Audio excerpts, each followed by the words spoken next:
My name's Susanna Greeves. I'm the curator of Park Seo-Bo, the Newspaper Ecritures 2022-23 at White Cube, New York, which presents the final body of work that the artist was engaged on when he passed away in 2023 at the age of 91. A hugely influential figure in Korean art, Park is sometimes referred to as the father of Dansaekhwa. Translating as monochrome painting, Dansaekhwa is the distinctly Korean form of modernism focused on process and material that became the international face of Korean art post-war. Born in 1931 under Japanese occupation, Park was in his first year of studying painting at Hongik University when the Korean War broke out in 1950. Drafted first by the Army of the North and then by the South, he witnessed the devastation of war firsthand, and in the years of grinding deprivation that followed, he assumed the name Park Seo-Bo to evade further conscription. Against a life marked by hardship and adversity, his art making was a lifelong program of self-discipline aimed at spiritual enlightenment and deeply rooted in Daoist and Buddhist philosophies. For Park, art was a meditative practice aimed at emptying emotion, a way to quiet the noise within. In his final years, and aware of his physical limitations, Park chose to work at a scale that reflected his reduced reach. He sourced papers printed in France, America, and Korea between the 1930s and 1980s, pasting them onto a support of hanji or mulberry bark paper.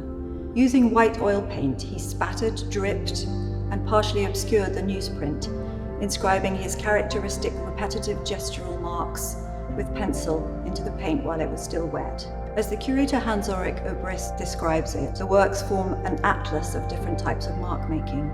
And as Park himself beautifully put it, I am painting by connecting all the parts of my life with the sum of my life.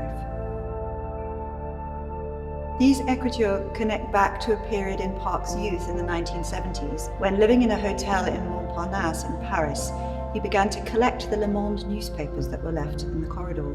Initially, he used them to clean his brushes, but he recognized that by doing so, he was obscuring the breaking news, the very sight of today, as he put it. Nearly 50 years later, he returned to the idea, layering snowy speckles of paint over the printed word. These marks disrupt the noise of the headlines and the advertisements below, just as meditation mutes the hubbub of the world. You can see the mastheads from various newspapers, Chosun Ilbo, the New York Times, grounding them in a very specific moment in history. But the dates of the newspapers are chosen for significant moments in Park's own life, birthdays and anniversaries. And at the same time, each painting is like a diary inscribed with the date and place of its own creation. Produced in the winter of his life and as his health waned, the Newspaper Ecritures symbolized the mental stamina and physical fortitude that Park cultivated over a lifetime. Exhibited for the first time in New York against a backdrop of political, social, and environmental unrest, the Newspaper Ecritures bring a new poignancy to the enduring idea of Park's practice, emptiness. Repetition becomes a meditative ceremony, a curative ritual to redress the self-serving impulses that both characterize and trouble contemporary life.